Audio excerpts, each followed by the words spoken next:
he basically, what strung out is, that's all his compositions. It's just Ugh. noise prepared piano is what they called it. I call it bullshit. But anyway, I'm guessing whoever ranked this thing as high as ninth must be in the know of John Cage compositions, and because that's the only excuse I can give it. Well, first of all, I got to apologize. We had some issues with the stream. I guess the stream went down on YouTube. I'm hoping we're back up now. For all you folks on YouTube, I will be releasing an edited version of the video, so you'll hear Kevin Brown did an entire Bill Cosby impression that was really inappropriate. That was at the beginning of the I show. liked it. I thought it was Whoa, pretty good. whoa, whoa, whoa, whoa, whoa, whoa! It was bold, is what it was. It was daring. It was ballsy. I'll tell you that. And we just started breaking down balance here. He got Strung Out was number 12. confused. He thought we were talking about Spanish Fly, and he went with the Cosby impression. It's fine. I get why he did it. They put the instrumental on the album. I don't know. I can't do Bill Cosby. Oh, lovely. So yeah, apologies, folks, if you're joining us live. You didn't miss much. There's certainly nothing entertaining. So don't worry about it. Now it just went up. So perfect. Thank you very much for that. All you missed was number 12 is Strung Out, of course. 21 points. One person ranked at ninth. That's our good friend Josh Caldwell. 13 people, including the 4 on this call, ranked this dead last. Well, that can only mean that the 11th spot must be Doing Time. Well, does anyone have That's my guess. You want to get into like a big analysis, analysis of Strung Out, Kevin? Break this down on the Ultimate Catalog Clash rating system. Okay. Music. I mean, a 1. There is no music in it. Lyrics not applicable. Production. I'll give it a 5. Oh, Pretty solid on production. You can hear it. Yeah. You can hear it. It's in focus, right? Say That's what you glorious. want about that noise, but man, it's produced well. It is crisp and clear. It's better than Who Done It, is what you're saying, then, Kevin. Ooh. Yeah, because that I was a wouldn't say 1-1 and that 1. That was a 1-1 and 1 back in the day. So, Hmm. All right, number 11, like you guys said, it's got to be Doing Time, right? Is anyone going to rank anything below Doing Time? It wasn't mine. Oh, Well, it is Doing Time.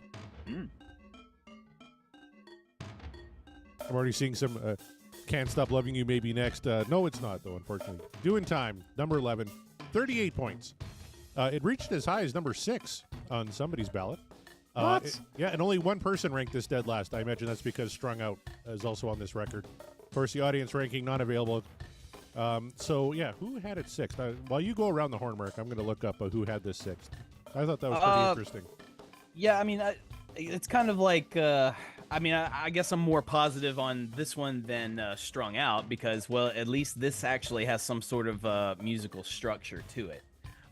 It actually kind of reminded me of, it felt like I was watching some weird, like, animated thing from the 80s or from, like, the early 90s. Does anyone remember Aeon Flux? Yes. Yeah. So, like, this sounded like something you'd hear on Aeon Flux, which is a positive because I loved that show. If you don't know what that is, Google it. But yeah, so in that regard, I thought, oh, that's kind of cool. It's a cool little interlude, whatever. Does it fit the narrative or the vibe of Balance? I personally don't think so. But I liked it obviously better than Strung Out because, as I said, there's musical structure, so that's why it made it all the way down here. Kevin Brown, you're a big electronica dude. I'm assuming this one is probably your number 2. this was my number 11, you dirty dog. Yeah, no, I mean, it's just, again, I mean, Al's playing when it gets to the drum solo is fucking wicked. I mean, it's insane how good that guy is, right? I mean, but I'm just never really a big fan of cramming something like that on an album. Do it live, yeah. I mean, I've seen Al play his drums live, and it's as awesome as you think it's going to be, right? But just on the album, and again, just the sequencing of it comes in before Baluch Ethereum, and why? It's just very, very odd. You've got those two songs that are 141 and 129 time-wise. Take them off. Yeah. Just tighten the album up a little bit. I just don't think they need to be on there, you know? Or even as just like weird B-side anomalies or something. I don't know. Yeah. On vinyl, How it makes a about little more sense because this ends side A, and then Aftershock kicks off side B. Yeah.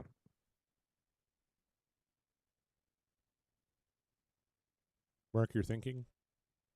Oh, I thought I was waiting for someone else to chime in. Scott, do you have where did you have this one? And well, I had this one at number 10, so just one okay. spot off. Yep. I did dislike one song below this one, but I don't know. It's a cool drum solo, and I'm pretty sure that parts of this were played at the concerts that I saw. When Al would do his solo. It doesn't knock your socks off by any means, in the way that like Eruption does. But I appreciate it for what it is, and it's it probably could have been left off the album. Sure, I'll give you that, but I at least enjoyed it more than one other song. Well, Tom in the chat agrees. He had this 10th, as did our old friend Jeff Brewer. Says it's a decent drum solo. My 10th, 3 stunk worse. So wow, interesting. By the way, I'm guessing, Scott, that my number 10 was your number 11. Then is what I'm guessing. We'll see. So, I'm kind of curious. Yeah. Well, we'll see if that one's coming up. But first of all, the person who had this ranked number 6 is our old friend Heath McCoy. McCoy, explain yourself. Actually, no, that kind of tracks a little bit, and maybe he has some really cool personal story to go along with it. So not knocking it. I'm just very curious. Yep. No, it was interesting. He ranked an instrumental that high. Yeah. So time now to go to number 10, and I can tell you right now, it's not an instrumental. So for all the folks thinking it's going to be the 3 instrumentals at the bottom, no, we're getting an actual album track here. We already heard a little bit of it. Hear that lovely piano coming in. It can only mean one thing. Not Enough comes in at number 10, 77 points. One person had this ranked as high as number 3, and one person had this ranked dead last. The audience ranked this one number 5. Remember, the audience is ranking this out of 9 because there was 3 instrumentals. Oh, that's right. Yeah. So this is kind of middle of the pack for the audience, which I thought was kind of interesting. So Not Enough. I believe when we did the show, Mark, I said had this been released in like 1989, it would have been the biggest hit in the world. And I stand back by that because like Every Rose Has Its Thorn around that time, this thing would have been massive. Yeah. In 95, not so much. No, you're right. And going back into it and trying to figure out the rankings, yeah, like Not Enough just simply wasn't good enough to make it into a higher tier, just because it's a fine song. Like I don't think there's a bad song on this album, despite what I'm sure a lot of people have in their rankings, but it's just, it doesn't really wow me, and I know not all Van Halen songs have to do that, but it helps. It helps when you have all these pieces in play to wow you, even if it's not their strongest day and they're like, well, we've got this one song, we don't feel great about it, but we feel good about it. Usually if Van Halen's feeling good about it, it's still a pretty good kick-ass song, despite what genre it might fall into. This one, on the other hand, just kind of felt like, I don't know, we've got this slow piece, I don't know what to do with it. We'll put it on the album anyway. I don't know. But it's still pretty good. It's still a good song. It just doesn't, for me, make it up into the higher tier. How about you, Scott? Yeah, it just doesn't do it for me. It seems like a ballad for the sake of a ballad. I kind of feel like it's too slow of a burn. If I'm going to pick a ballad on this album, I'd honestly go with Can't Stop Loving You over it. I had this at number 11, so I put Doing Time just above it. It's, there are elements to it that I like, for sure. I think Ed's playing is beautiful, but as a whole, taken together, I'm not a fan of Sammy's approach here. He doesn't really sound that into it to me. He's a little on the nose lyrically. And a little side note, I don't know if this happens to anyone else, but whenever I think of this song, I'll usually mistakenly call it Good Enough, which is definitely a better song. Oh, leaps and bounds, I would say. Yeah, so it's just a kind of a big meh for me. Well, let's put it this way. Out of the 2 Enough songs, we have a good shot of hearing Good Enough on the Best of All Worlds tour. I don't think they're going to be breaking out Not Enough. I think you're right. I believe you would be correct in that. Kevin, you going to defend Not Enough? No, I mean, that's something that you said there, Scott, really sort of resonated with me. Like, Sammy, it's almost like he's like, oh, fuck, dude, what do you want me to do with this? I guess I can write something from the heart, but I don't know if it's going to fly. And it does sound a little bit, lyrically, it's a bit half-assed, right? Yeah, the passion's not there like it is in other ballads, yeah. Even though his vocal performance is pretty solid still, Sammy doesn't sing badly. I mean, it gives him that lower range. And the harmonies sound great, and it's produced immaculately. It's just one of those where the some doesn't sort of outweigh the parts, right? It's just a bit of a turd of a song, really. And also, man, you got to think this is the precursor to How Many Say I. Whereas, like, oh, I can do piano ballads. Awesome. Well, that certainly didn't improve it. Scott had mentioned that it feels a little bit long. I'm paraphrasing it, but I went to look at it and said, oh yeah, this is a really long song, and you do kind of feel it. It's not even the longest song on this track, but listening back to it, it felt like it was. So yeah, 5:13, yeah, wow. Yeah, it's not maybe, a great, Kevin, it needs to be a minute 40 instrumental. Yeah, there we go. It's not a great pace for that, but Corey, did you feel the same on this one? Yeah, I had not enough number 9 on my rankings. There's one other track that I thought was a little bit lower, and it's the one I actually downvoted when we were doing this on the show. I just want to check it in the chat. We have a new commenter. I don't know if he's been here before. Sean Whittle. First of all, welcome, Sean. Thank you. He would have this at about 6th, so that's pretty good. Jay Steyer, our newest Patreon, he was the number 3. He loves this ballad, so that's great. When a song connects with you like that, nothing wrong with number 3 at all. Jeff Brewer, however, says it's too formulaic, just like the Rose Thorn tripe. So sure, yeah. Tyram Armbruster had this 8th on his list. Scott Everett had it 4th. Great ballad. Remember playing it for my wife on the way home after I had proposed. There's a little, nice. Little personal context on that one. That's why that would rank a little higher. Jeff says, I was already married before this came out. I don't have a connection with it. There you go. Love it. Clearly, Jeff. I was twice divorced by the time this fucking thing came out. I hate it.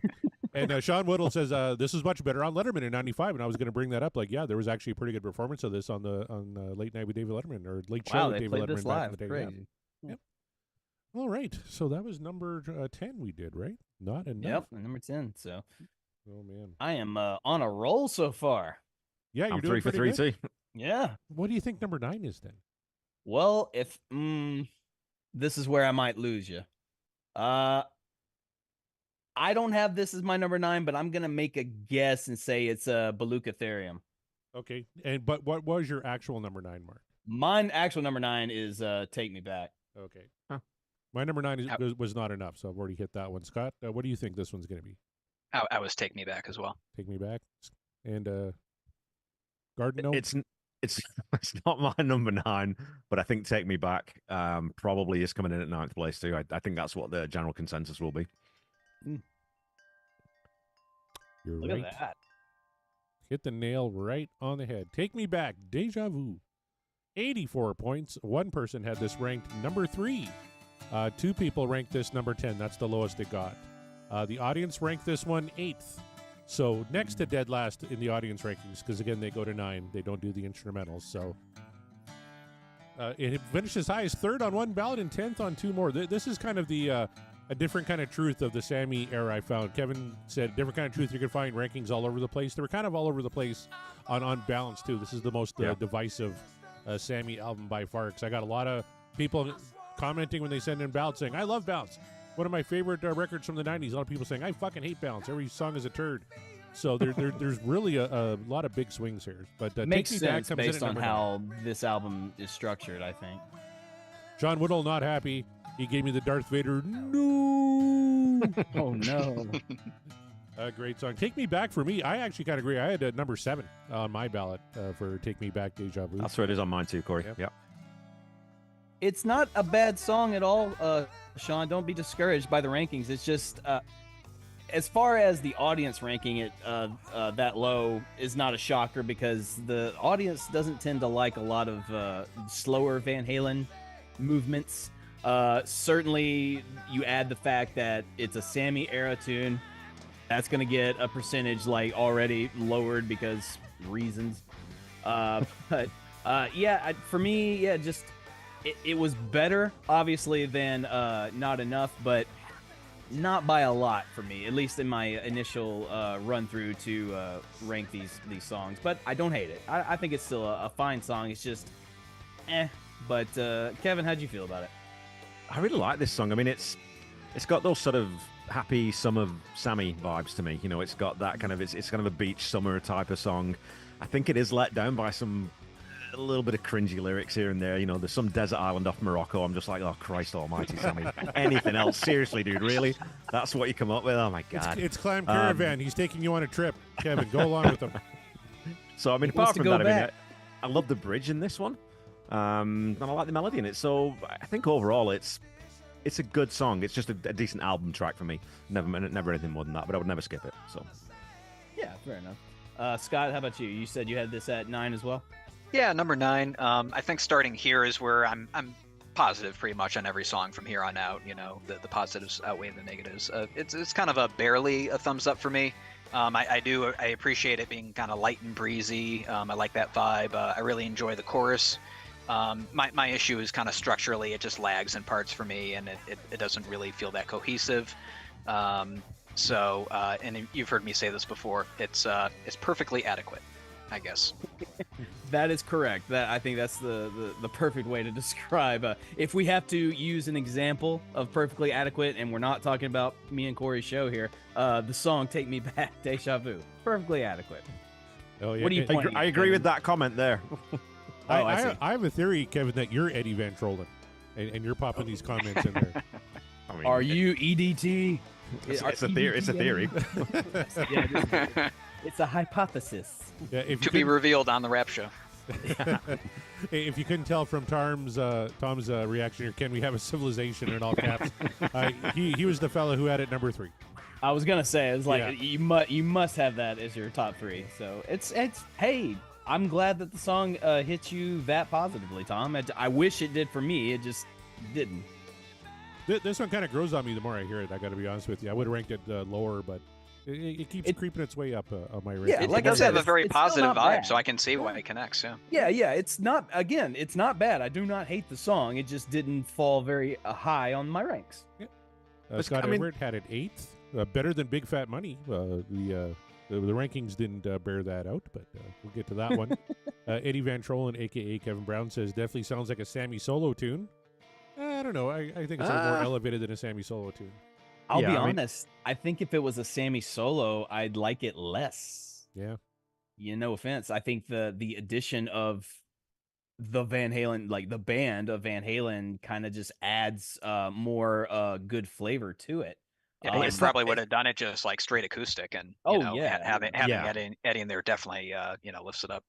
When it's after the title line, "Take Me Back," it's that little chugger on the guitar that I was like, yeah, that's so cool, man. That's Eddie Van Halen. That's the type of stuff he throws into songs where, like you said, Sammy would just strum through that, right? There'd be no push there, but that little push for after that line, I think it's pretty cool.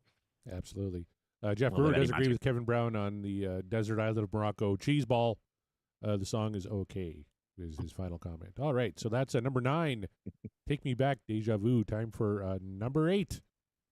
What do you think? Are we getting the other instrumental here? Are we getting the other ballad here? Where would Can't Stop Loving You is an interesting one, because you would think that would be in the top quarter if you didn't really know Van Halen fandom or listen to the album. I assumed "Can't Stop Loving You" we'd have already been covering it, because I would have just assumed everyone, because when we did the song itself, people hated that. So they were telling us how much they hate that song. So I was like, okay, cool. That's So wild. everyone's gonna Did the last ranking show teach you nothing, Mark? that. Yeah, you're right. But okay, but that last show was a bit of an anomaly, wouldn't you say? I don't know, maybe not. I think the next one's probably the last instrumental, but it's not my number 8. My number 8 was "Feelin'." All right, well, let's find out if Mark is right or not. It is the third instrumental. Luchatherium comes in at number 8. Pretty high for an instrumental, actually, when you think about it. Usually the instrumentals are the easy votes for the very bottom, right? But if you look, 3 people had this ranked as high as number 4 on their ballots. They got 91 total points. The lowest it ranked on one ranking list was 11th. So not too bad at all for this one. And then you listen, it's got a good little chug to it. It's got some good swing to it. You think, man, if, the band were in a better place and they put some lyrics to this thing, they really could have had something. But as it stands, it's a pretty good instrumental. Where did you have it, Corey? You know what? I had this one kind of high. I had this one number 6, actually. I was did I. right behind you. This was my number 7. So not far off. And I get it. It makes sense at number 8. It's just cool. It's just a cool, funky, fat sounding instrumental track. I agree with you. If they had gotten their shit together a little bit better, then maybe we could have gotten like a some cool lyrics, or like even shitty lyrics, but a cool sounding song with vocals. You get some at the stanky very lyrics on least. there. Put some stank on it. Yeah. See, Yeah, I so- think that I'm kind of curious about, because this is the one that Sammy refused to write lyrics for, right? Or that something like that. Wasn't this the one he said I don't want to write lyrics for this or something like that? Am I right on that, or am I just imagining that? I think, was it this one? Yeah, it was. Yeah. Yeah. Yeah, was you're this one? basically Yeah. right about that, Kevin. I don't know what the specifics were, but yeah, it was intended to have lyrics on it. And Yeah, so- but I think it works so much better without. I wouldn't want lyrics on this track because I don't know how familiar you guys are with. Have you ever listened to Joe Satriani? But I get huge extremist vibes from this song. Like if Eddie had done a solo instrumental guitar album and it sounded like this, I'd have been 100% in, because I love that sort of nice melodic guitar instrumental style that Satriani does, and this just takes me right back into that period. So I mean, I think it's fantastic. I love this piece. That's a really good point. Good pull. Scott, where are you on Beluga Ethereum? Yeah, it was number 6. I absolutely love this song. I love this kind of slow, plodding, monstrous vibe to it, which is totally appropriate for the name of the song. And yeah, I agree. I did always kind of wonder what it would be like if it had lyrics on it, but I think it works better as an instrumental, and it's in that regard, it's an outlier, right? For Van Halen, it's not like other instrumentals that they've done, except for maybe Intruder. But to me, this really feels more complete. It's cohesive. It has a melody, it has verses and chorus sections, as it were. And I just totally love that outro, where we're in this crazy jungle, and hearing the wild squealing, that Eddie's doing. That's so inventive. And it just takes you on a ride. But I do want to know, Mark, I mean, when we talked about this song, you were developing some amazing lyrics to it. Have you finalized those lyrics, and can we maybe get a overlay vocal performance? Well, Scott, it's funny you mentioned that, because I completely forgot that was. Shit. Damn it. So to answer your question, unfortunately, no. But I don't know, maybe I will now. After this is done, I'll revisit and I'll get back to you. Now, we talk about sequencing. Would Strung Out been a better lead-in to Blue Ethereum than Doing Time? You kind of got that horror movie, Blinky Blunky, whatever the fuck that was, leading into this, as opposed to Not Enough. I mean, I'm just more in favor of just taking Strung Out of there. Yeah. I just Well, don't. It doesn't really lead they say into anything for me. You know? can't. Yeah. Bruce Fairbairn went into the booth with a gun and said, "You need to put it on the album. Where are you putting it?" Right. Maybe Fairbairn was a fan of John Cage. It's like I'm really into his stuff right now. So yes, we're leaving that in. Yeah, Bruce Fairbairn was known to do that. He went and told Motley Crue, "You got to put Sticky Sweet on Dr. Feelgood. You have to." But it Well, sucks. okay, if we had Thank to. God he did, or art would never have been the same. Yeah, no, I'm with Kevin. I think Strung Out should have just been cast out personally. It just doesn't fit. But Beluctherium, very, very cool instrumental track. Yes, and comes in at number 8. Let's just see what the chat's saying. First of all, Johnny Bean joined us. Hello, Johnny. How's it Hey, going? Johnny. Hey, Sean Johnny. Buddle says, yes, he couldn't come up with lyrics. So there we have that. Yeah, Jeff Brewer is one of the folks who had it at number 4, along with our good buddy and patron, Per Lineker, and Matt Lacoste as well. Had this one at number 4. Jeff says, Sam would have tanked the song with cornball lyrics. He can write good, angry lyrics. We're going to find that out later in the show when we cover a There's- certain song. Some fucking great lyrics on this album. Yeah. And I'll Look, fight it might any have man, and been- especially one in particular who says otherwise. It might have been cornball lyrics, but he would have sang the hell out of it. Josh joins us in the chat. Josh, he says, lyrics dug out of Don Dawkins' circular file, Jeff. Ooh. Ew. That's a shot. So disrespectful that they put this on the extras disc with the re-release box set. Great song. Disrespectful. Well, I guess Yeah, because it didn't make the vinyl, right? It wasn't on the vinyl release. Right. It's probably why it made the extras, yeah. And then Tom says, Eddie got their dog Sherman to howl during the outro. That's that little howl you heard. I love that he had a Oh. dog named Sherman. Yeah, no kidding. Probably named after the tank, I would imagine. I would think so, yeah. He did like his guns in Army paraphernalia. That's so- what I'm thinking, yeah. Just ask what's his nuts from Limp Bizkit. Fred Durst. Yeah, Yes. that, you know. Oh yeah, that yeah. That's, moron. oh, that's right. That story. Yeah. All Took me a right. minute. Time to announce number 7. Mark, you already mentioned the name once. Hmm. Kind of surprised Steven? it's this high. This is one of my lower ranked ones actually on Balanced. I had this one number 10 on mine. It is growing on me though. This would have been almost a dead last back in the day for Corey, but as I'm getting older and wiser, I'm not quite old as Kevin yet. I got a few decades to go before I get there. But this one's growing on me. I don't mind, feeling as much. Let's just bring up the right slider so you can see the stats.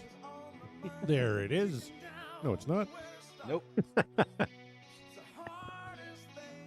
Corey's lost his mind again, people. Technical issues. There we go.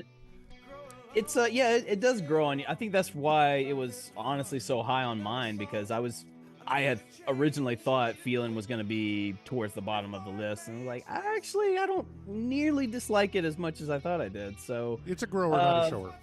For sure. It is a grower, not a shower. Yeah, you don't want to show this one as an example of Van Hagar era is good. Here's an example. Like, don't do that with this one. That's not a great one. So, but it's a perfectly adequate Van Halen song of the Sammy Hagar era, and honestly, I think it really is a lot stronger than we originally had perceived it to be. But that's just my it finished with 93 points. One person, our good buddy and patron Chad Pollock, ranked this number 3 on his rankings, and one person ranked this as low as number 11. For the audience, this was actually number 6. Feeling was 75% what dreams are made of, 25% that dream is over.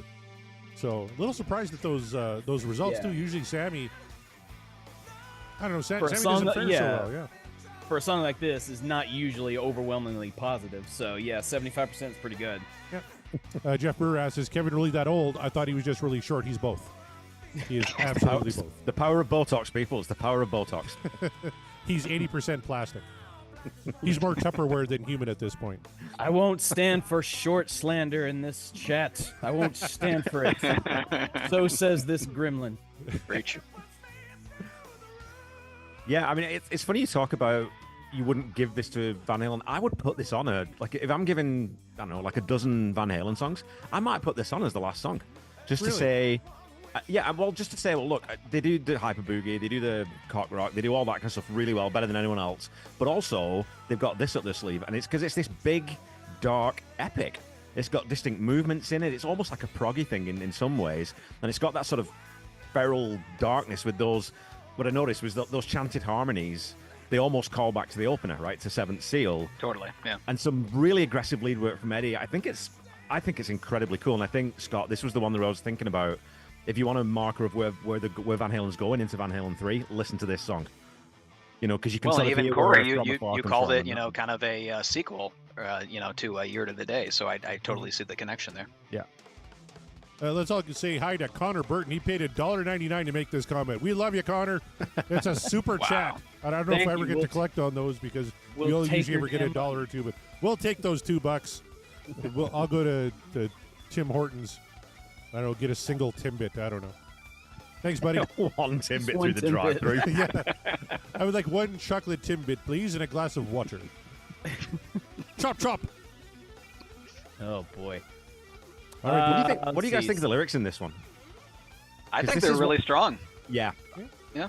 There's that line they fit with the dark mood of the rest of the album, and I think Sammy does a good job. I think of kind of putting himself in this narrator position of someone who's being kind of wounded and trying to make sense of themselves and their identity, and I think it definitely fits, and it's one of these. I think it touches on universal themes, and I give him a lot of props for that. Yeah, if I were you and you were me, I wonder who I'd want to be. With just one wish you can't refuse, I wouldn't know what to choose. That's a good existential. I mean, it's not it's an observation that's been made lots over the years, but I think it's done well, and it fits so well. He sings it beautifully in the I love the lyrics in this song, man. It's funny you bring up the lyrics. We had just got talking about what possible cornball lyrics Sammy might have put to like Balukatherium or something, and then it's like, well, and as Corey pointed out, I was like, well, just wait, we'll get into some of the more angry of Sammy's lyrics and stuff, and here we are, Feeling. Yeah, absolutely, I agree. I would probably say, of his lyrical career within Van Halen, lyrically speaking, is one of his strongest, I would say. If I had to just pull out lyric examples of like, look, here's my defense of how like Sammy Hagar is a good lyricist instead of what you guys think. Like, take a look at some of these Feelin' would definitely be one of the top ones I would throw out and go like, read that and you tell me those are cornball lyrics. Scott, do you agree with this? I totally agree. I had this at number 5, actually. I was kind of surprised how high I ended up ranking it, but Yeah. I think it's totally deserving. I do agree with Kevin. I mean, it takes you on a journey. It's epic. It has different movements to it, and I think it just totally works. And the part of it that gets me every time is that berserker mode solo and jam section. I just look forward to the build up to that. Yeah. So it's just totally brilliant. I think I agree. It's one that grows on you. I probably dismissed this one a bit more in earlier years and have come to appreciate it a lot more on repeat listens. Absolutely. And yeah, I think it's the lyrics that actually are making it kind of climb up my rankings here because they are that good. If only there was someone on this call who had to defend Sammy Hagar lyrics in an upcoming court proceeding. He maybe want to take notes during tonight's episode because he's going to have some strong examples, I think, to throw in front of a jury.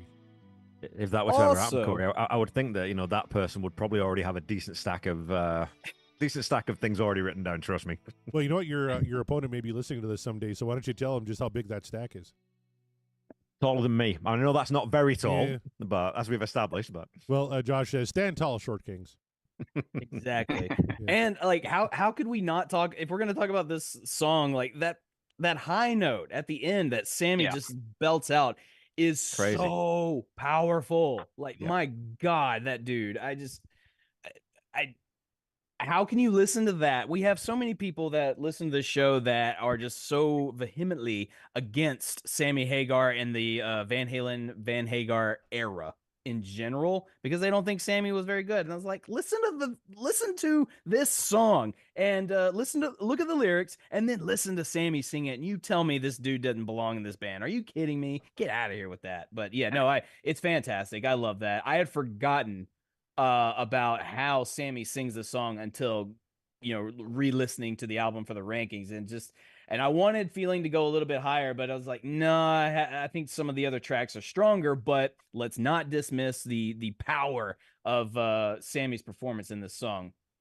And that high note, that's angry, huh? Yeah. So I mean, it again, this is a dark album. This was new territory for them, and I can see how that would turn some people off. But I give them a lot of credit for going into that space, and that perfectly kind of illustrates what they were doing with the space that they were in for this album.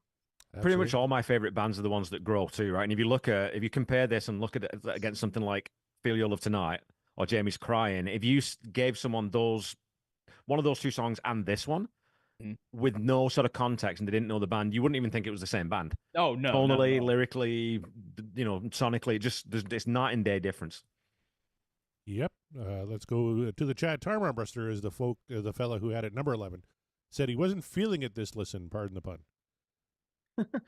Jeff, a while back, you guys might remember. Sorry, I didn't mean to cut you off, but he mentioned that Ed mentioned in an interview he wanted "Year to the Day" to be Van Halen's "Stairway to Heaven." It may have actually been this song he wanted to be Van Halen's "Stairway to Heaven." He may have gotten his interviews mixed up. So, just wanted to clarify that for Jeff. Oh boy, would you consider "Feeling" the "Stairway to Heaven" for Van Halen? It's a little too middle of the road, I think, for "Stairway to Heaven." Yeah. I mean, I don't know. I don't think Van Halen is capable of doing that exactly. So, I mean, if you want to say that they were attempting to be do something like it, fine. It's epic, and it's long, but I don't think that's a standard they should be held to. That's the criteria of writing your own like Stairway to Heaven. Like, it has to be epic and long. There you go. Right. Fair enough. Here's a quote I'm from partially ripped off from someone else. Right. We're not getting into that. We're not doing a Led Zeppelin show yet, Kevin. It's coming, I'm sure. Connor brings up a point. Sammy Hagar was the change that Van Halen needed, especially in the late 80s. With Diamond Dave, they would have gotten stuck. Correct. Yep. Yeah. All right. A lot of agreement on the panel for that one here tonight. Feel Your Love Tonight is fucking epic. That's their Stairway to Heaven. I mean, look, it's a great song. That I'm not going to deny it. All right. Stairway to Heaven. Not a huge fan of that one either. I just mean, like, is "Feel Your Love Tonight" the Stairway to Heaven for Van Halen? Like, I don't know. Mate, I mean, one's more fun than the other, and I'll let you guess which one. It's maybe the Lemon song. All right, folks, time for number 6. And this is a song that really had some big swings. There was actually a lot of hate for this song at number 6. And I was kind of shocked by that. This is actually my number 4 song off of Balance. Alex, do you want to click on this? I don't need no stinking click. Some say money is bad for the soul, bad for the rock. Bad for the roll. Big Fat Money comes in at number 6. 106 points. One person ranked it number 1. One person ranked it number 10. The audience had this one at number 4. Big Fat Money, again, it was actually tied with Not Enough. 75% What Dreams Are Made Of, 25% The Dream Is Over. I put this miles ahead of Not Enough, and I don't mind Not Enough. I can listen to that one, but, oh, man, give me some Dirty Stanky Alex and a Big Fat Groove any fucking day of the week. That's Van Halen for me. I love Big Fat Money. It slaps and it swings. There's no denying it. I mean, it's a weird intro for the song, but whatever. We get past it because it's very quick. It's number 6 for me as well. Only just because I think there were 5 more that I either have a personal connection to or I thought were just a little bit stronger based on, the album as a whole. But Big Fat Money is big fat. It's money, man. It's big fat money. That's what it is, because it's like everything you want from old school Van Halen to the then right now Van Halen. Like that's quintessential, I think. Just they give you everything that you love, with the exception being if you just really love Diamond Dave, like, well, you're not going to get him on this one, but you're going to get a swing style that they were very fond of doing back in the Diamond Dave era. So there you go. You get, pardon the pun, best of both worlds, because then you have a phenomenal singer like Sammy throwing his name in the race for the swing style Van Halen, and it's not the first time he's done this, and I don't think this might have been the last time, but it wasn't the first time, and it just works for me. So yeah, 6 I think is pretty respectable. Kevin, what about you? It was 9 for me. Yeah, I figured. No, it I just think doesn't seem like your cup of tea compared to the other songs on this record. I thought if there's going to be one that he ranks lower than most, it's probably going to be Big Fat Money. Yeah, and I think just thematically that is, I think it's a concession to, we're getting a bit too dark and a bit too gloom, which is, again, I mean, artists do that all the time. Is like, this is all getting a bit grim now. Let's lift it up and let's put something fun in there. And I think this and Amsterdam are the 2 concessions to, let's try and put something on that's a little bit more fun, a bit more upbeat. And there's nothing intrinsically wrong with this song. I still tap my head to it. I still tap my feet to it. Sorry, tap my head. Tap my head to it. But it's one of 2 I would, like, if you're going to switch out and resequence, I'd probably put Crossing Over in maybe for this one. I just think it's a bit straightforward in the verses, where Ed usually his rhythm playing is super interesting. We always say that Ed's one of the best lead guitarists of all time, hands down, but he's also one of the best rhythm guitarists. And this one I just find is it's just a bit meat and potatoes, And I just number 9. I don't mind it. Never skip it. But I like meat and potatoes. Throw meat and potatoes. Exactly. All right, Scott Monroe, what are your thoughts on Big Fat Money? Yeah, I had it at number 7. I like it. It's fun. It's loose. It's got the swing for sure. I think musically we're talking about Zeppelin. It's modeled after rock and roll, I believe, at least in terms of melody. So it's fun, and I guess I'd have to think about it. In terms of like subbing it out for something else, maybe. I've always kind of enjoyed it as a nice reprieve on the album, but I think for sure if you're making a list of the top 10 rock songs about money, you should probably put this one in the conversation. I like it better than Money Talks by AC/DC. That means anything. There you go. Yeah. New Patreon, beloved Patreon and Thief of Joy, Jay Steyer says, Big Fat Money may be my least favorite Sammy song ever. Just never could get into it. Was always a skip on the CD for me. Wow. So that's unfortunate. Can't say I agree with that one. Tommy Least Armbruster favorite, says number 6 is where he had it. Jeff says, great guitar playing, super cool and interesting. Tom points out that Van Halen boogies are the best boogies. He's correct there. Sean Woodall wanted to hear more of that barrel house piano. It's there, but wanted to hear it more. So maybe bring that up in the mix a little bit there, Bruce, instead of making the boys put on really weird, uninteresting instrumentals on this record. Look out for the next remastering. I'm sure they'll bring it up. Do you think, though, I mean, this is where, because I was thinking about this too. I love the Hyper Boogie. I love Van Halen Hyper Boogie. No one does it better. It's ZZ Top on steroids, on acid, on meth. Like it's incredible, and that's what we all love about that old era. One of the things I love about it, without the Brown sound, I don't know that it works quite as well. Okay. So I don't get the same kind of pump from this that I do from that style of song on the Roth era albums. I can see that. It doesn't have an edge to it like those other Yeah. examples do. Yeah. Yeah, now here's a question for the two musical kind of experts on the panel, Kevin and Mark.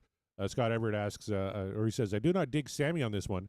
I think this is a hard song and a singer. Not that I have a clue, but just in the verses, Sammy seems to be working to keep up. Would you guys agree with that? Yeah.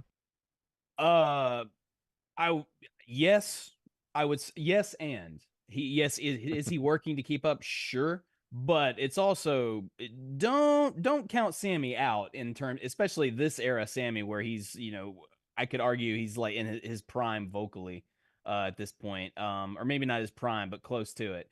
But I think it works though. I think the way he sounds on the song fits kind of the motif of what's happening, because this is a very like quick paced song. Everything's quick. There's a lot of hustle and bustle and swing, and I think is it hard vocally for a human person? Yeah, I would say so. For Sammy, he was probably fine.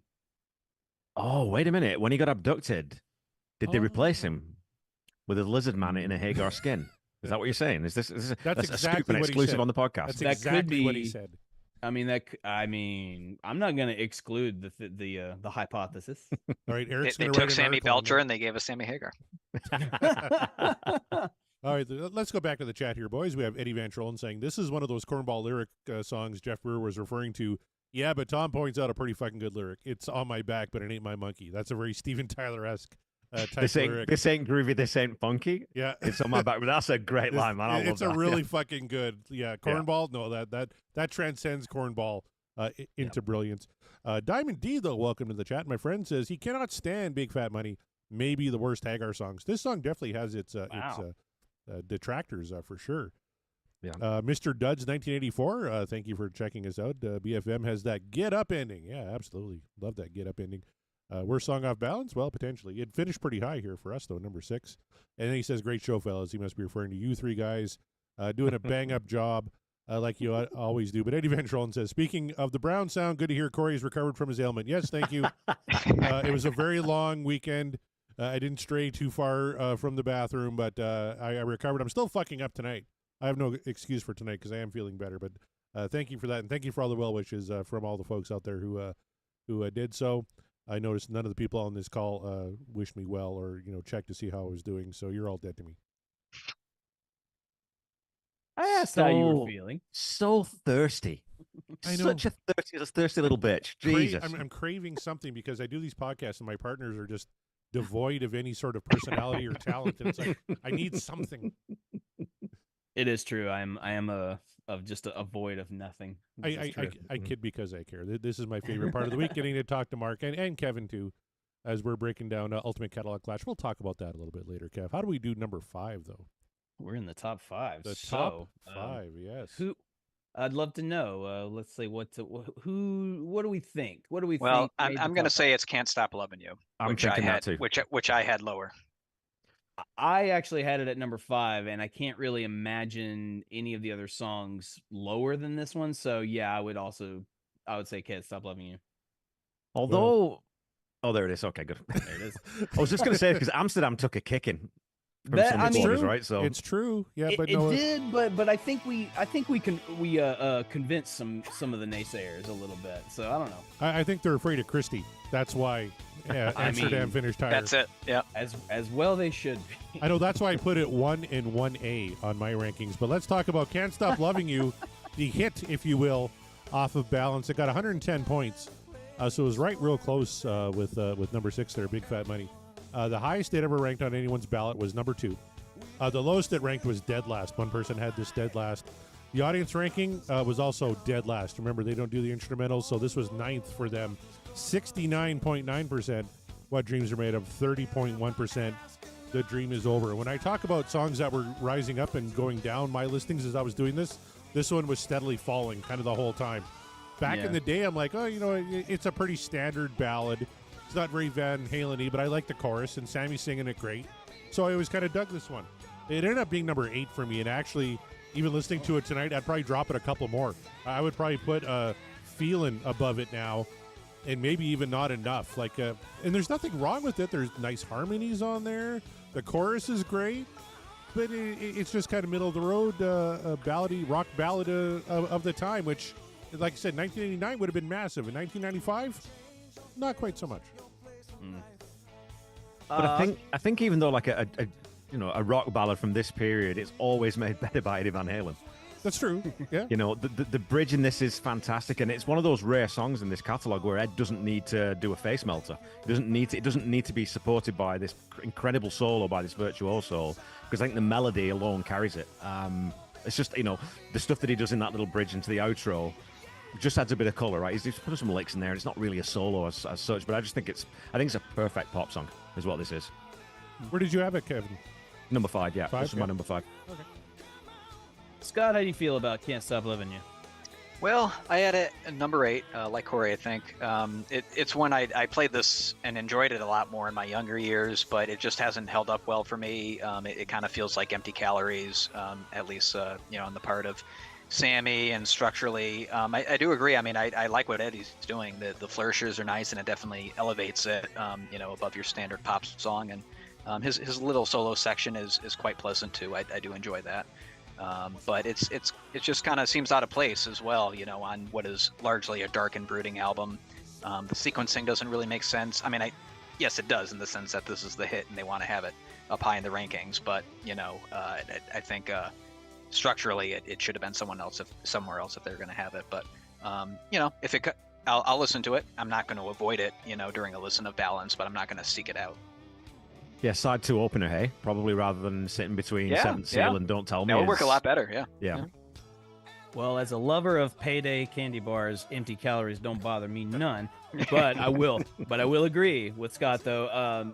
Thematically, does it fit with this album? Nah, not really, not at all. One of the reasons why it fell down on my list. I have my personal connection to this because this was one of the songs featured on Best of Volume 1, and I've talked about that album and what it means to me for many times. And so that was so because it is on that album and it got many listens. It's not my favorite Sammy track. It's never been my favorite Sammy track. Is it kind of like pop bubblegum sort of little standard poppy song? Yes, it absolutely is. Is that a bad thing? No, not necessarily. Is it what you want out of Van Halen? It depends on who you're asking. But I would say for the most part, not so much. However, I like the ballads. I like it when, Sammy just wails and, is singing about love, because he does it quite a lot in Van Halen and he's good at doing it.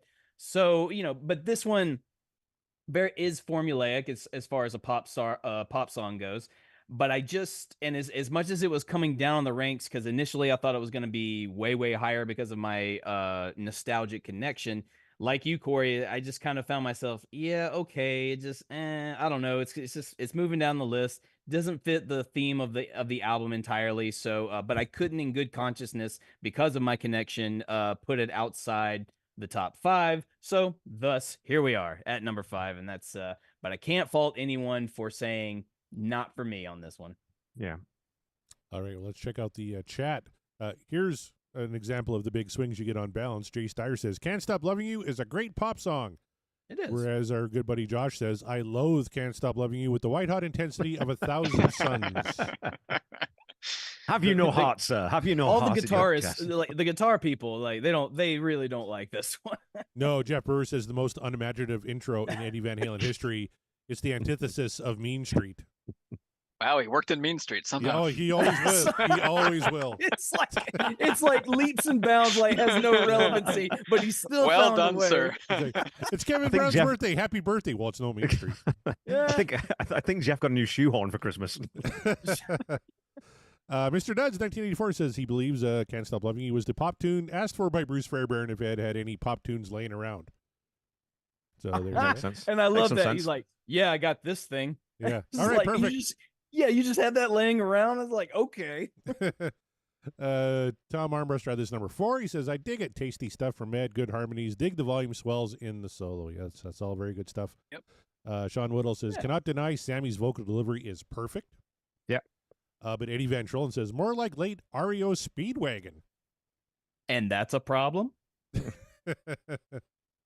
I'm kidding. I'm not a huge fan. Yeah. Jeff Burr says, it's a crime this was on Van Halen's first best of album. Like, if you need one track off balance, you're going to take the single, I guess, aren't you?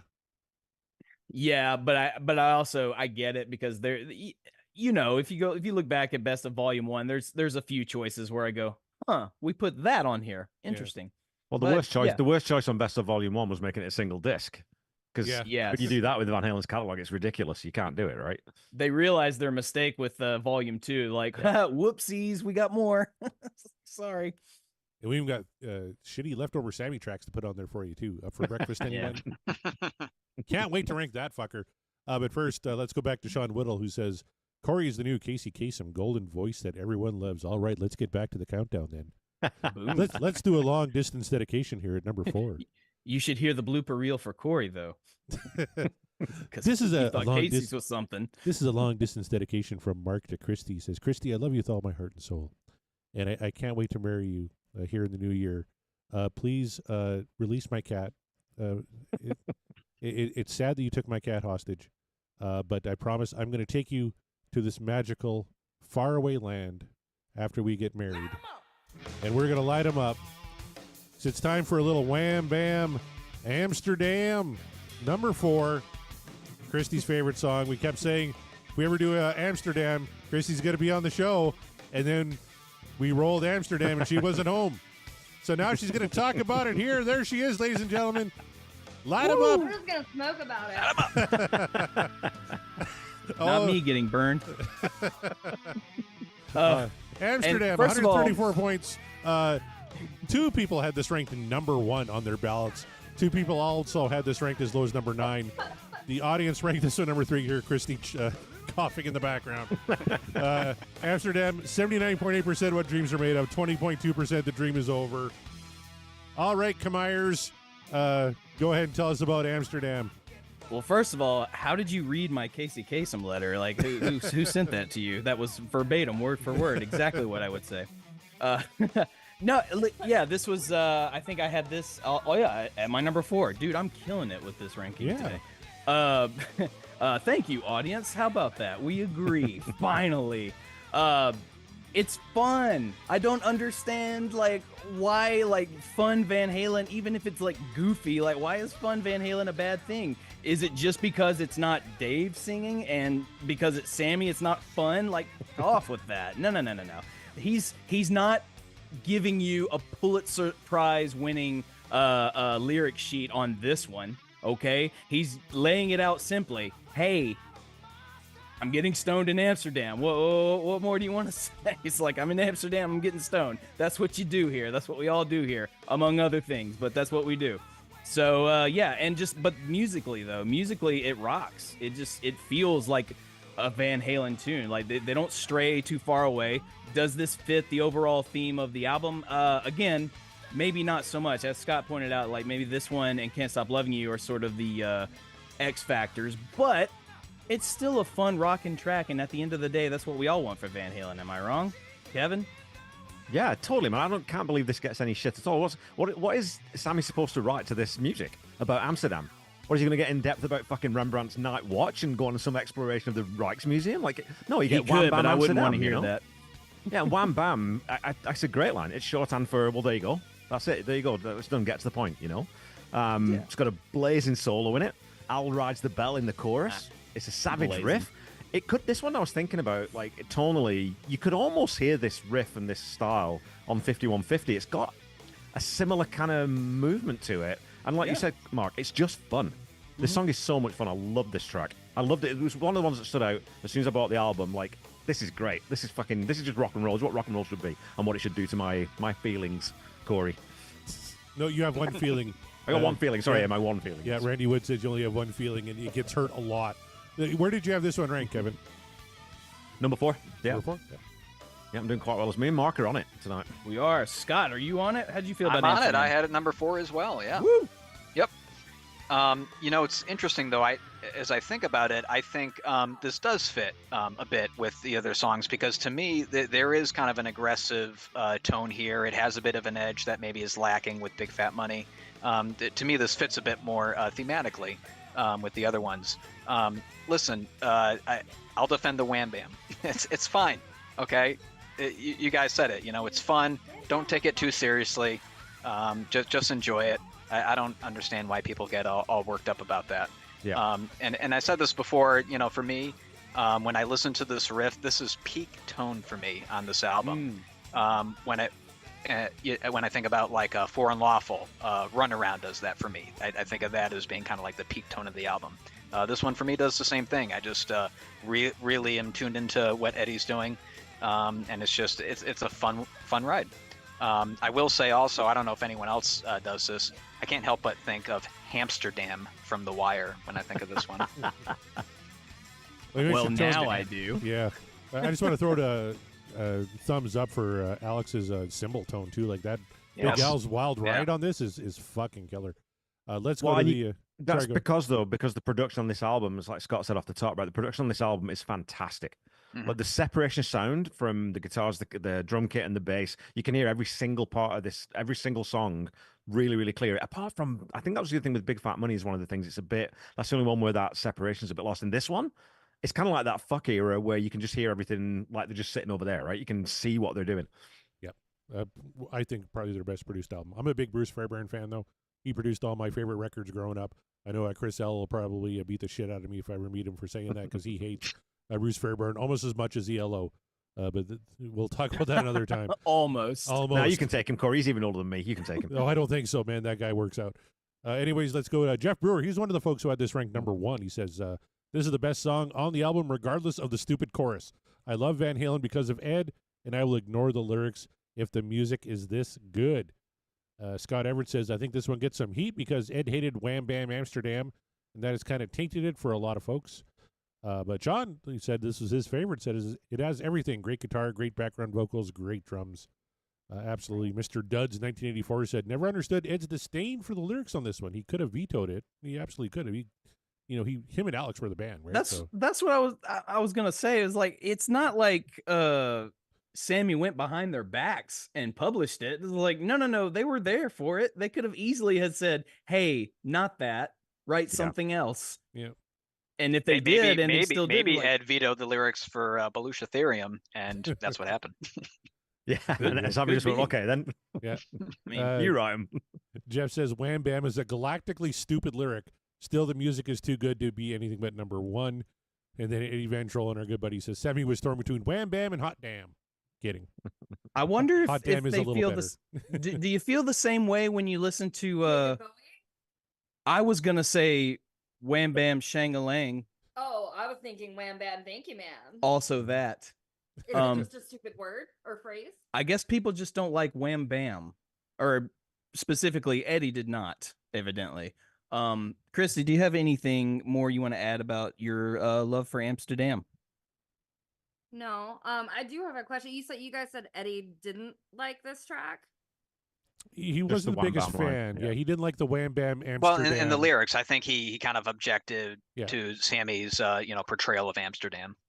I got you.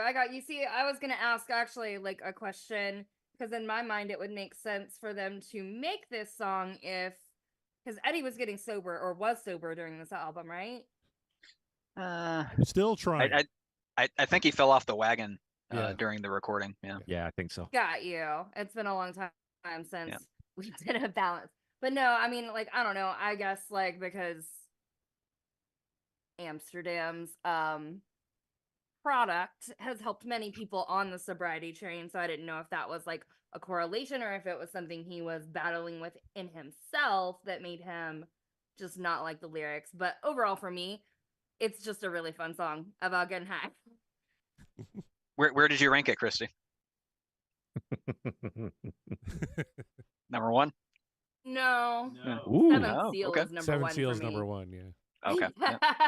Spoiler, sweetie. It's probably like 3 or 4. I did not do a listen through today in preparation. I'm sorry. I tried to get her to, but it's fine. Jeff in the chat says Ed said he would have preferred the lyrics to be a little more metaphorical and not so much on the nose, maybe. I don't think Sammy does metaphorical. Yeah, exactly. No, I think When I he think does, we've it's cream in my established. coffee. He does an occasional simile or analogy. Yeah, But that's right. Yeah, that's similes. Yes, that's The occasional that's the simile. best- Oh my god. That's the best Sammy can do sometimes. I love it. I mean, look, hey, I don't. You can play those, Corey, in mockery, but I got those- one more. They're not that bad to me. Cherries on bananas. What? Well, I'll give you cherries on talking about? bananas, but deep, man. You don't put the cherries on top of the banana. No, nobody was down for up for breakfast, apparently. But there you have it. So there, you almost unanimous. Number 4 for Amsterdam. I think that's a respectable place because the song rocks. That's right. Okay, so it's time for the top 3. Oh And boy. Here's where Here we things go. might be getting interesting because really any of these 3, I think, have a shot at number 1. So maybe let's go around the horn and do some guesses. What do you think was number 3? Kevin, go ahead. It's not my number 3, but I'm guessing probably Aftershock. I think, maybe. All right. Scott. It's not my number 3, but I'm gonna guess. Don't tell me. I actually think this is not my number 3, but I think it might be Seventh Seal. Ooh. Well, one of you is right since you Ooh. each picked one of the top 3. Yeah. I believe it's Kevin Brown who picked Aftershock. Why can't this be the game on Ultimate Catalog Clash, Corey? This should be the game. You would be killing it right now, buddy. Number 3. You get some extra Aftershock. points for that. There went my hot 150 streak. points. 2 people had this ranked number 1. 1 person ranked this as low as number 9. And for the audience, this is their top ranked track, Off of Balance. 85.4%, What Dreams Are Made Of. 14.6%, The Dream Is Over. The last song we covered, Off of Balance, is an absolute fucking banger. This is my number 2 on my ranking. I fucking dig this track. This is peak Sammy, lyrically, vocally, everything. And you put this great fucking kick-ass fuck you music behind it. Kevin knows I love a good fuck you song. And this is a great fuck you song. Aftershock fucking rips. How about you, Mark? This is my number 1. Everything you just said, like it rips, and it rips all the way through. And as much as my top 5, especially, like I really, really love those songs on this album. Aftershock you can call it recency bias because we did just cover this one, but I don't know, man. Aftershock just hits in all the right places for not just rock fans, but especially Van Halen fans. And I don't care what you say. Sammy was a legit member of the band, so let's just stop it, okay? So this is a banger of a Van Halen song, no matter the era, and I could not let it go any lower than number 1. So, but Kevin, where did you have it? Yeah, number 1 for me. This was my number 1. I think it's sort of the crowning achievement on this album. One of the best songs of the Hagar era for me. That ascending lead into that major key solo, and then Al's syncopated triplets that he's doing on the ride bell, the bridge section, the switch button. You get this weird, odd count. If you listen to it, it counts just past the one. I think it's a 5 count or something. And Ed's digging into his entire bag of tricks in the solo.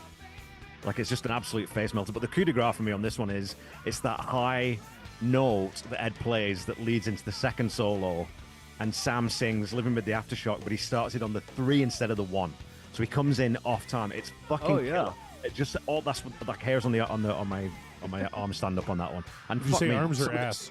some of the fills that Al puts in on this too, I think probably my favorite drum track on the album. So Nice. what are you bleating about over there, Morissette? You said the hairs on your ass. I Arms. thought you shaved that thing to make you swim faster. It's as smooth as your head. Oh, Voluntarily enough bald, my ass friend. talk. Scott, save us. How'd you feel about Aftershock? I echo everything you guys said. You guys know I like my trilogies, so there's a trilogy here. Aftershock, Don't Tell Me, Seventh Seal. They're all 10 out of 10 bangers for me, and depending on my mood and the day, any of them could be number 1. So I put it at number 3 just because I was feeling like the other 2 deserved to be higher, but I could easily put it in 1 too.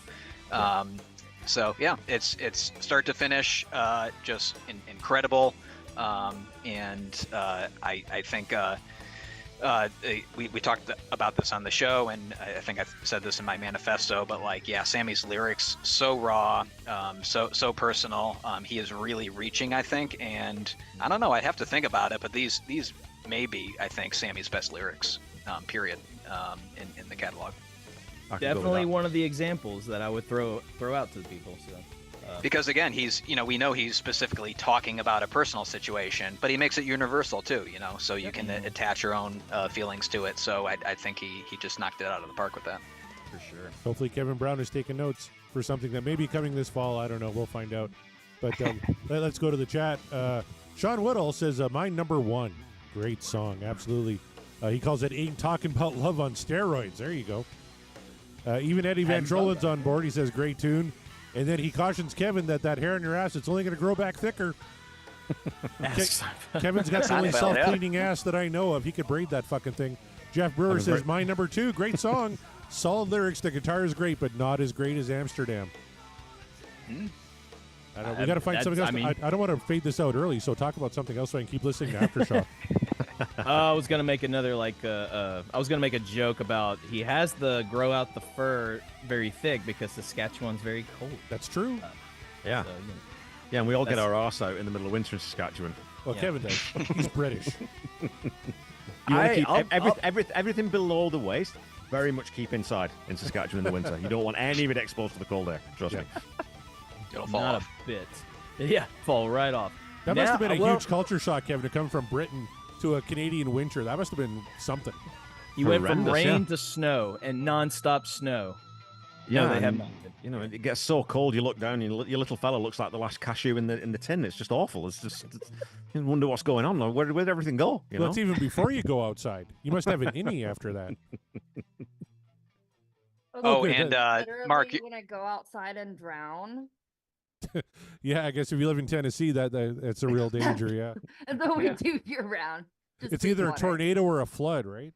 Oh my gosh, yeah. Or Yeah, Nazis and- marching down Main Street in Nashville. I saw that. Yeah, on the internet. or Nazis. Yeah, forgot about those. And it's just like, oh my god, it's a mess down here. It's an absolute mess. I was just going to say, as we heard that outro riff again, and this will be in my manifesto that you'll read maybe next week, Mark, but that was a great call on the Enter Sandman reference you had there. I had not made that connection before, and now I can't unhear that. That's I couldn't either. Yeah, it was amazing when that happened. I was like, oh shit, that is. I thought I was crazy. I was looking for Corey for either reassurance that I was crazy or that no, I'm hearing it. Because I think they accomplish the same thing too. They're kind of building tension. It's foreboding, and they accomplish the same thing. Yep. It works. It Great works. point. But I'll tell you what doesn't work possibly is the rest of my rankings. I don't know what if I'm going to correlate with the top two because you guys have destroyed my hot streak by You were making doing so Aftershock good. number 3. At least you don't live in Saskatchewan. Kevin has an Saskatchewan booty, according to Eddie Van Trollen. And then Jeff Brewer, one more time, not as good as Mean Street either. Saskatchewan sounds like a disease or like a something you need to be treated. It's a nightclub. It's a nightclub that I don't go Oh, to. it's a nightclub. Got you. It's a nightclub. Got to get some antibiotics. I got a touch of the Saskatchewan. It's just outside Letterkenny or something. You know. It makes me want to watch soccer and listen to Genesis. I And not believe even y'all good call Genesis. it football. No, it's fucking soccer. All right, number 2. You guys ready? I think so. Uh-huh. Oh wait. What do we think? Number 2 is leaving. What do we think? I suspect that it's probably Don't Tell Me. I think. There was a lot of hate for that track in the comments I was getting, like, oh, this is very stock, very standard. Could be that. Is Seventh Seal a little too conceptual for Van Halen fans? That would be interesting to see where we're in the top 2, and yet there was so much hate for Don't Tell Me. It's like, well, if y'all hate it so much, why'd you rank it so high? Yeah. So yeah, well, yeah, I mean, I know Christy can. She's already excited, but yeah, I'm gonna assume number 2 is Don't Tell Me. All right. Yeah, I agree. Everyone says Don't Tell Me? The way he's Perfect. saying it, we're all wrong. You are all wrong. Yeah.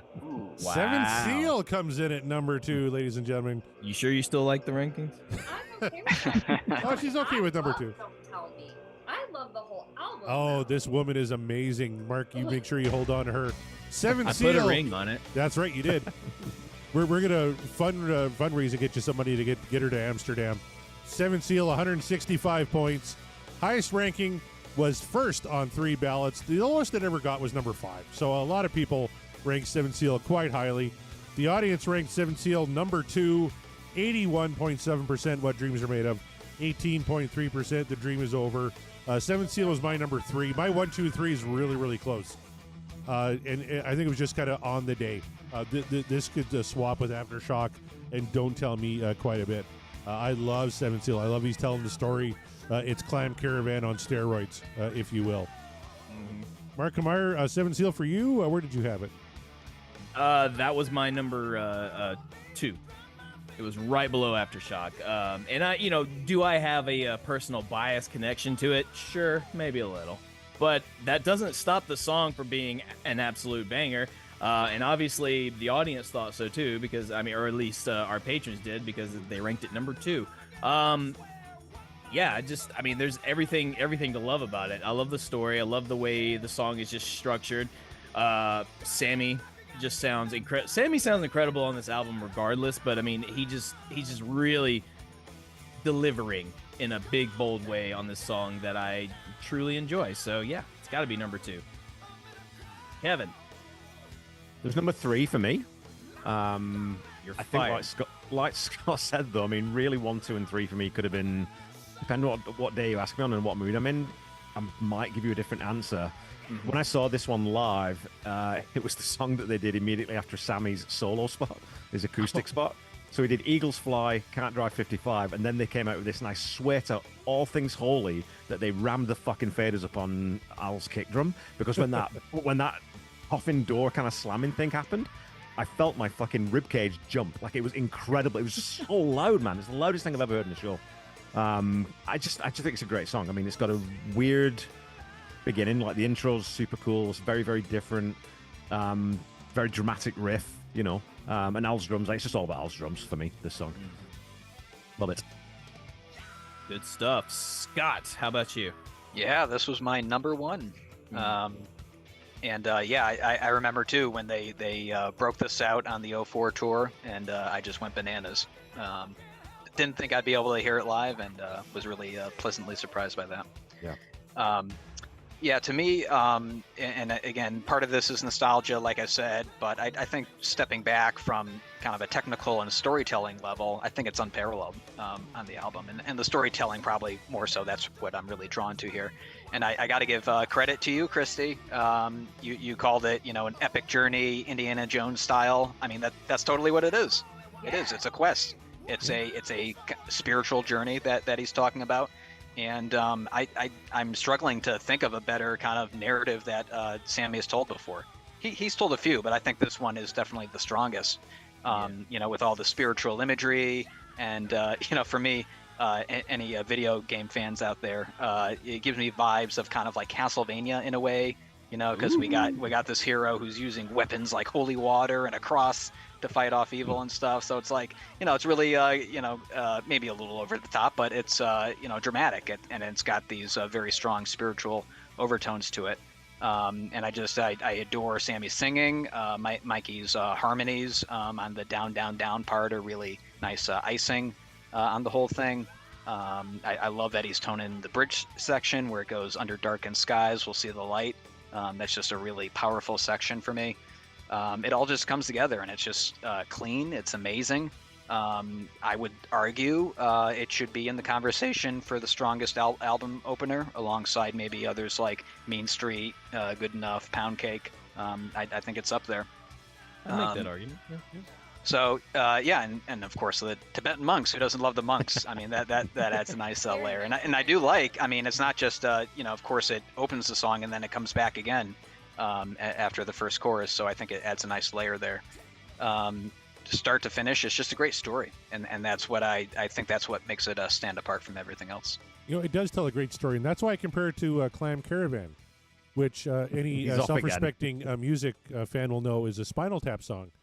Little known fact about Clam Caravan is actually supposed to be called Calm Caravan, but there was a misprint. when they printed the cover, and so they just they printed a Clam Caravan, so it became Clam Caravan. But another song about an epic journey. And by the way, everyone go watch Spinal Tap, including you, Christy. Go watch Spinal Tap. It's the best movie ever made. Speaking of epics and openers and that kind of stuff, do you think this is the best opener and closer in combination in the catalog? I think so, Kevin, because like you pointed out, it's a great bookend. Yeah. There's so many callbacks to both songs. I think it's perfect. Yeah. Yeah, I might have made the argument for Unlawful, but I think Scott just sealed the deal with that one because of the callbacks, the reprise, if you will, on balance. So I think so. I think it is your best opener and outro. I'm still more partial to For Unlawful for myself, but I'm certainly not poo-pooing this song or Feelin' being the opener and closer on balance. No, not at all. Hey, any what you got? Any last words? Any final things about Seventh Seal? No, you good? You guys know what I think. All right, we know what she thinks. All right, she loves it, and everyone who voted it below number 1 is wrong. That's right. Let's see what the chat thinks of Seventh Seal. Eddie Van Trollen points out that they're playing this tune this summer, according to the rehearsal clips. Wow. I was going to ask at the end of the show, what tracks from Balance do you think might be brought out during the Best of All Worlds tour? It sounds like Seventh Seal is going to be one of them for sure. I hope they bust it out in Toronto. I'll be really happy about that. Mr. Dodds 1984 had Seven Seals, Sammy's best lyrics on the album, Al's best performance as well. Jeff Brewer says it was his number 5. He ranked it higher than Don't Tell Me, which will finish number 1. Tom Armbruster says it was number 1 for him. This one always gets cranked. Eddie Van Trollen chimes in, this driving sound gives me the image of a very determined individual who will not be denied. Yes, very, very good rhythm, very good story being told there. Jeff Brewer says the rhythm is really good. It sounds different than when Satriani plays it for some reason. As will pretty much everything, I think. That was one thing I took away from the rehearsal clips is that are Van Halen fans going to be mad that it's, not exactly like Eddie? Like, fuck, go Satriani. Of course they are. Of course. Yeah, it's like, what, calm the fuck down. Right. And Jeff Brewer says, yes, Calm Caravan. They played it when I saw them in 1992. Oh, I love my Spinal Tap fans. All right, let's just play it. It's number 1 with a bullet on this record here. A lot of people have this one ranked number 1. Don't Tell Me What Love Can Do. Total points, 171. 8 people ranked this first. The lowest it ever got ranked was number 7 on the ballot, including the audience ballot. The audience ranked this one number 7, 72.9% What Dreams Are Made Of, 27.1% The Dream Is Over. The folks who ranked this number 1 are myself. Scott Everett had this number 1. The legendary Eric Senich, our favorite Van Halen News Desk reporter, had this number 1. Matt Lacoste had this number 1. Heath McCoy, Chad Pollock, and Brad Gould and Jay Steyer all had Don't Tell Me at number 1. This is just a fucking banger tune. If you don't like this, I don't know how to relate to you as a human. This is just hard-hitting fucking rock and roll, and it just... Listen to this. Come on. If that doesn't get you hard, folks, nothing will. Maybe a little bit of the weed that Christy's smoking. I don't know, but geez, this does it for me. Don't Tell Me What Love Can Do. Mark Kamara, your number 3 song. It's my number 3 just because Aftershock and Seventh Seal had to come above it. But that's it. Otherwise, and I'm in agreement with Scott when he says the top 3 is interchangeable given the particular day. Yep. Like tomorrow, I could be like, actually, I was wrong. Don't Tell Me is like the best song on this album, and then the next week, Aftershock again, whatever. It absolutely rips. Every step of the way, everybody sounds just like Sammy sounds powerful as he does. Alex is coming in with it. It's a really, really good, strong track. I am not I'm not mad at the fact that this was voted number 1 at all. I am curious though why the audience ranked it so low. I can't. This is one of those classic examples that we've had many times on the show of explain your voting process to me. I don't get it. What are you looking for? What do you want? But hey, it's the Hagar era, so you have to, take a grain of salt and just swallow your medicine the way it goes. Whatever. Anyway, Kevin, how do you feel about Don't Tell Me? This was the first single off the album, right? Wasn't it? Wasn't this the first release single? I thought "Can't Stop Loving You" was. Let me look it up. I have the technology. But I'm not a Van Halen expert. I have to. I'm legally supposed to say that. Why are you doing this podcast then? Because we fucking want to. That's why. Yes, don't tell me it was the first single released January 95. Can't Stop Loving You was March. So Gotcha. Yeah, so because I remember this video. I remember sort of watching this in the mess hall, and we had like the TVs and you see MTV and everything. It was a really weird, dark video, and I remember hearing that jung jung jung jung. I was like, "Who the fuck is this?" And then you look up, it's Van Halen. Oh, okay, well that's a bit different to Right Now, and a bit different to Top of the World and that kind of stuff. And I think that we talk a lot about what's the heaviest Van Halen tune. I think it might be this one in terms of because there's a lot of weight to the lyrics as well as that really really heavy riff. And bear the cross just like Jesus Christ. That's a pretty fucking powerful line, and a bit ballsy to release that too in America, because I know that y'all don't always love it when people start talking about Jesus in songs over there. So, what are you kidding? that No, is. we love it. We love it so much. Yeah, I love the contrast between the minor key that they use in the verse and then that big major key lift into the chorus. The break to halftime in the solo is great, and Ed, we haven't talked a lot about is Ed's solos on this wrap up, which is criminal really, because there's some brilliant work, and people forget that Ed was still a brilliant solo player in the Hagar era, and this is another solo that I just think is phenomenal, unparalleled.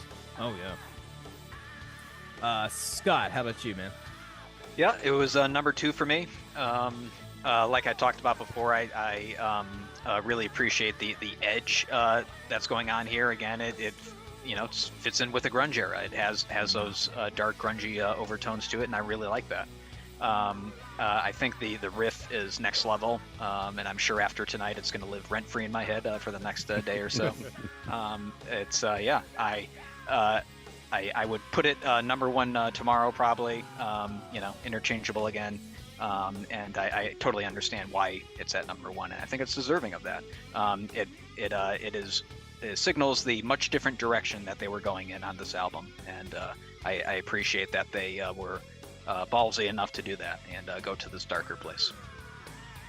So Corey, is Don't Tell Me, is that going to be the brand name of your rock and roll Viagra one that you're releasing this fall? Rock and roll Viagra? That's what you said. It gets you hard. I'm just curious if that's going to be the product on the shelves. Oh, there's a lot of things that get me hard. Have you not heard the come and go stories that I've told ad nauseum on this show? Too frequently. You did a T-shirt design frequently on it. at the come and go. Yeah, you made the shirt, dude. I'm debating which shirt to wear at the Best of All Worlds show in Toronto in just like 2 short weeks. Actually, that tour kicks off in 3 fucking days. I can't wait. But I'm seeing him in Toronto in 2 weeks. I'm like, what podcast or rock shirt do I wear? You guys tell me out. Which one should I wear? I tell you what I'm wearing. Oh, you went Mew. That's a good one. That's a good question. Ooh, yeah, you're gonna have to ponder that one. Play Splat and Blown. Do I get that one made up? Yeah. I don't know. We got some time to think about that one. Let's go to the chat. Tar Marbuster says, super dark for Van Halen. Just an observation, not a complaint.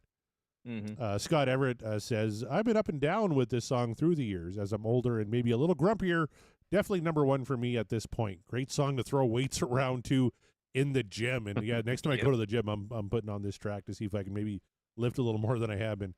I Sean, love that Scott points out the the obvious of the older we get, like the grumpier, and it's just like, yeah, and then our music styles change, and we're just like, okay, if you weren't into the heavy stuff in your younger days because you were more optimistic, and then you get older, it's like, you know what, give me that grumpy, angry music, just because everything's shit, everything is falling apart.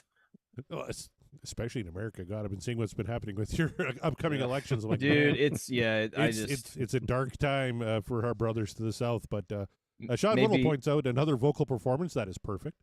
Yeah. Jeff Brewer says this is the second most unimaginative intro in Eddie Van Halen's history, behind Can't Stop Loving You. It's just not that good. Grunge influenced. The intro reminds me of Come As You Are. I'm not a big fan. Really? Yeah. Come As You Are is like, it's a clean toned. Yeah, almost like a fucking Telecaster. It sounds like. Yeah, that's if we were talking about Killing Joke song 80s, then I would have agreed with you there because the lawsuit. But I don't get a Come As You Are vibe at all from this. I kind of saw his point. He does point out the song is okay though. Kyle Kelson, welcome to the chat. Kyle says an awesome darker side to Sammy's regular love songs, like the yin to Love Walks In's Yang. There you go. See, the guy is a nuanced lyricist. Man, if there was only a show where somebody could try and argue for Mr. Poor Sammy Hagar, who gets shit on so much for his lyrics. I'm telling you, man, it's like they really should. They should do a show about that particular thing. Oh, well, maybe, stay tuned. Who knows?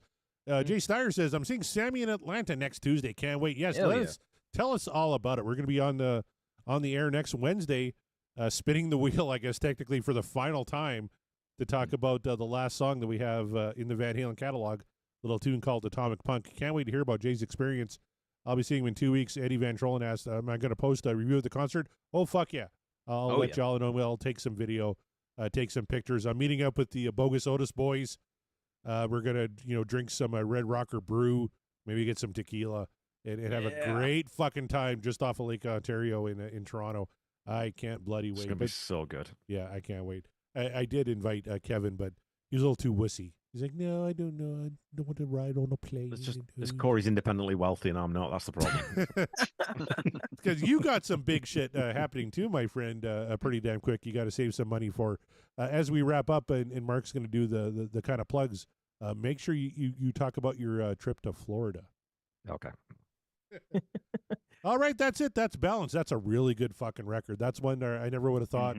I first heard, I'm like, okay, it's kind of forgettable. But as we started doing this show, it's like, wow, this album is really kind of slept on a little bit because there's a lot of good stuff on here. And the more I hear it, the more I like it. And now I got it on the remastered vinyl. I'm playing Balance a fuck ton and really, really enjoying it. And songs I thought, oh, these are stinkers, I'm never going to listen to those again, rising up my rankings. Really, really enjoying them. Balance is right up there with 5150 and For Unlawful for me. Definitely better than OU 812. And I like this one better than a couple of Dave records, too.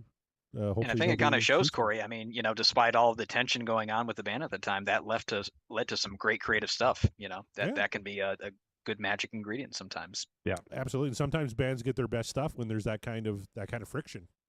Yeah. And it kind of showed here. I really dug this record. So because there's no better flavor than spite or sometimes just a little bit of hate.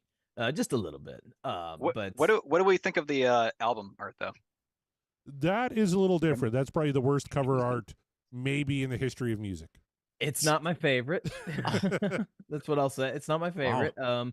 It's that who is it, Jeff, that keeps talking about like unimaginative riffs or intros or what have you. It's like, I would say the album cover is a little bit unimaginative, called Balance. I feel like they could have come up with something a little bit more clever, but wow.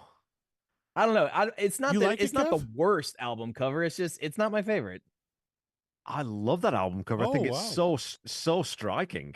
Well, you do drive a pedo van. Facebook jail. Yeah, I got my fiance put in Facebook jail because Facebook didn't like it. Well, yeah. Well, Kevin is a pedophile. We saw his van. It said, whoa, no. Alleged. You have to put alleged before that, right? Oh, God. That's just a joke between me and Kevin because my daughter saw his van. She's like, oh, my God, Kevin drives like a pedo van. Oh, boy. Oh, God, Kevin, you got to sell the van. It is a green 2000 Dodge Caravan with slight rust spots. So, yeah, probably. Yeah. It's a slight rust. Yeah. If you want a little hot take, I would say that the album art harkens to Nirvana Nevermind with the naked-ish kid. Again, not my favorite. I love the album, but it's in keeping, I think, with kind of the grunge vibe they were going for. Sure. That's a very fair point. Now, you guys saw the Balance, or Scott, you were at the Balance tour, right? Didn't the Twins, at the end of the show, on the big Jumbotron they had behind Alex, say goodnight to the crowd or something? I was not on that tour, no. Oh, okay. Sorry. I thought you were. No, 04 is when I saw Sammy for the first time. I just remember reading that, I think, on the Van Halen news desk. They had this big screen behind Alex, and the Twins would kind of say goodnight to everybody at the end of the show. I'm like, that's a little weird, but whatever. It's like, yeah, it's a bit off-putting. Sure, okay, why not? It's a little bit. Was it Overlook Hotel? What's the thing in The Shining? The twins in The Shining. Oh yeah. Overlook, the Overlook Hotel. Yeah. Oof, Red Rum. Yeah. Red No, Rum. Thank you. Not for me. Tom There it says in a CD case he turned to the egg on the guitar neck. So that was a pretty good idea, actually. Tom's a pretty smart fella. He is. He is. So, and we love having a smart audience, and a lot of times the audience are way smarter than us because Corey and I are not rock historians, and we're not experts on Van Halen. We're just simply talking about a band that we like. We're making the journey, and guess what? The journey is nearly done for a moment. But yeah, and all of you, the audience, the listeners, you've been a big part of that, and we thank you. And I want to send a big special thank you to our honored panelists on the show. We couldn't do a ranking of balance without these guys. So Kevin Brown, I don't know why Corey Morissette is so determined to just beat you down Because I love constantly. him. I love him. He's one of my best friends. We have the I best time suppose- doing these shows, and we bust each other's balls. And because we can, and he does the same to me. And it's all good. He is one of the best people I know. Absolutely 100%. He lives in a mansion in Saskatoon. He's 4'8", and there's nothing wrong with that. Well, ball busted extraordinaire and podcast extraordinaire both at the same time. Kevin Brown, please, first of all, thank you for being on the show once again. It's always Happy a birthday. pleasure. You're an honorary host basically at this point. Please let the people know what else you got going on. There's so many things. Yeah, do check out. First of all, quickly, I'll plug it. Scott's going to plug it anyway, but do check out regarding Van Halen 3 because they've come out of the gate flying. The first episode was a riot. It's as insane as you're expecting with Chaz, but Scott does bring a little bit of rationality and normalcy to it, and Wolfie just tries to hang on for Grim Life, which is just always makes me laugh my head off. Come check out my other podcast, the Tom Petty Project, and Queen. Geez, Louise, Seaside Pod Review, a Queen podcast. Got my own fucking podcast name wrong, Corey. What you were alluding to earlier, yeah, I'm heading down to Florida, to Gainesville, Florida, in October for the Tom Petty birthday bash weekend that they put on every year, and I'm going to be part of the program, which is kind of cool. So I'm going to be able to. I don't know whether I'm going to be emceeing a little bit or just part of the sort of the storytellers segment, but I'm going to be doing something down there involved with the weekend, which is super exciting, and it's basically all paid for by the weekend also, which is kind of cool. So Sweet. So start a podcast. Cool. Sometimes you get a free holiday. Yeah, that's very, very cool. Awesome stuff, man. Yeah, be sure to tune into all of Kevin's shows. They are a riot and a half, and as he alluded to, it's a riot listening to regarding Van Halen 3, and there would be no structure to that show without this man, Scott Monroe. Scott, always a pleasure having you here, bringing your incredible insights into your love for Van Halen, and we love it. We can't do a show like this without you. So please let the people know where they can find you and what you got going on. Yeah, thanks, man. Yeah, this was so much fun. And like Kevin said, we are out with regarding Van Halen 3 episode is out now, and you absolutely have to check out the incredible job that Kevin did with the YouTube playlists, our reimagining of Van Halen 3. Whether you agree with it or not, check it out. Just give it a listen. See what you think of it. We want the feedback. We want the comments.